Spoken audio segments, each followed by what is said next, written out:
'Tis a dark and stormy night, boys and girls. Time to open up some dark and stormy packages.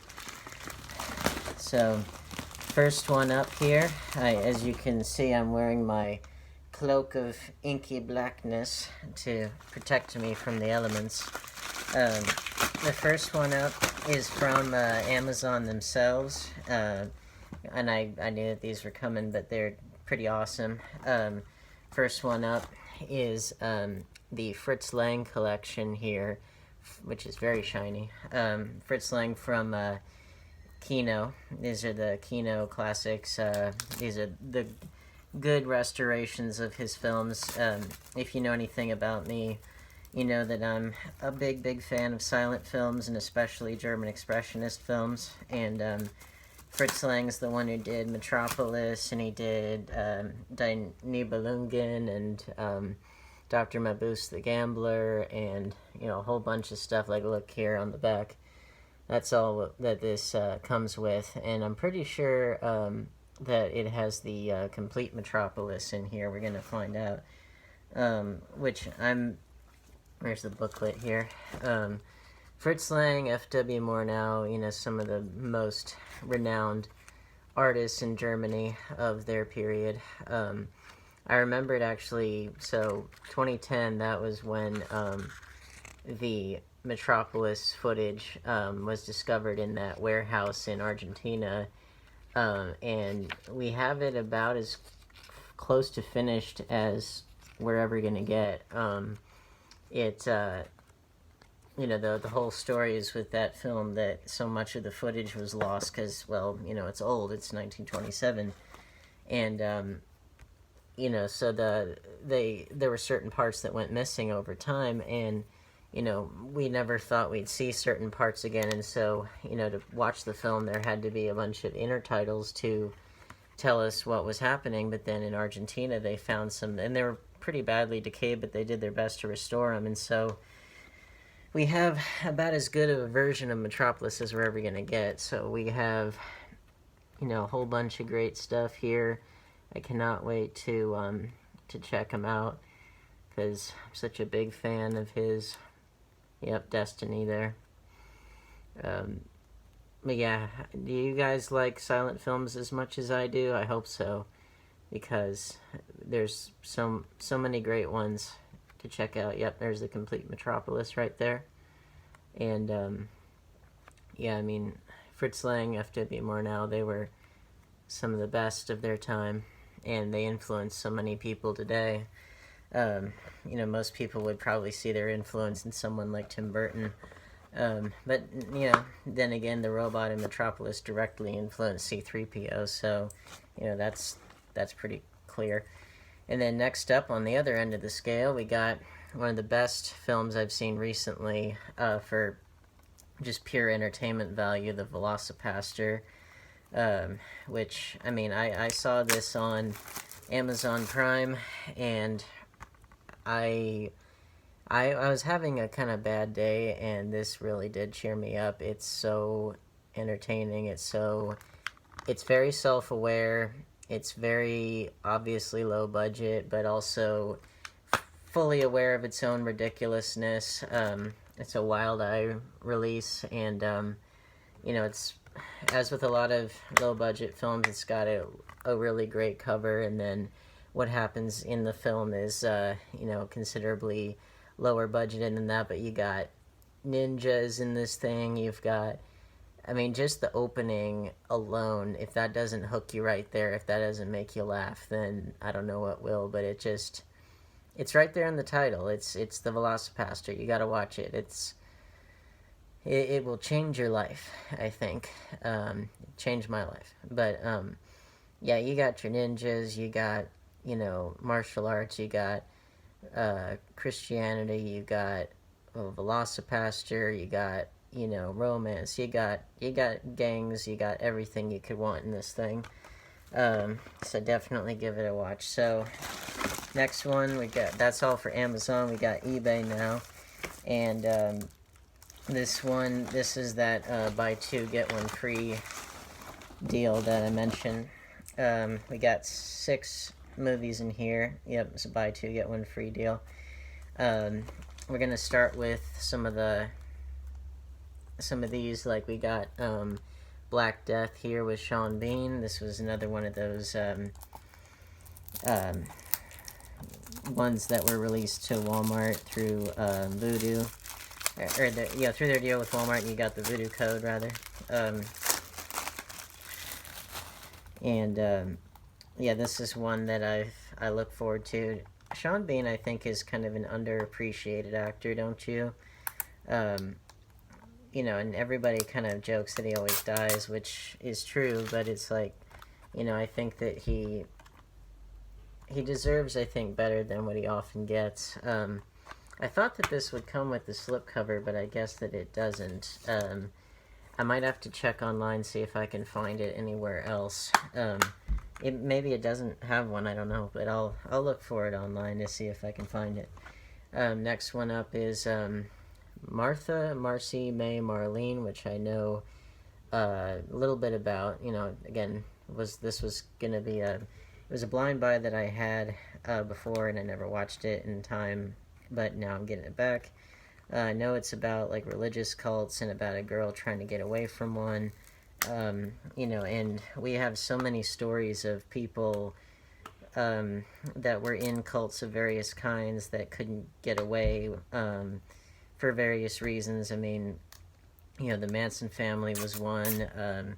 Even people like Joaquin and River Phoenix, they were in the Children of God cult, and I believe Rose McGowan was too. What else? There was well, actually, anybody that, you know, inevitably all the billions of people out there that have seen Tiger King by now, I mean, the various communes that those people are running, they're very cult-like. You know, they have all the essential components of a cult. So, you know, it'll be really neat to check this out. I'm very fascinated with cults and with their psychology and why people join them and how they get out of them if they ever do, the atrocities that are committed in their name and things like that. You got no shortage of them in history, contemporary and ancient history. And then next one up, I'm just getting this price tag off of here. Do you guys keep the price tags on yours or not? I think it depends, because like in this case I was able to get that one off pretty cleanly, but sometimes you can't. We got ourselves some Bermuda tentacles right here. I mean, again, it's in the title, of what more could you ask for?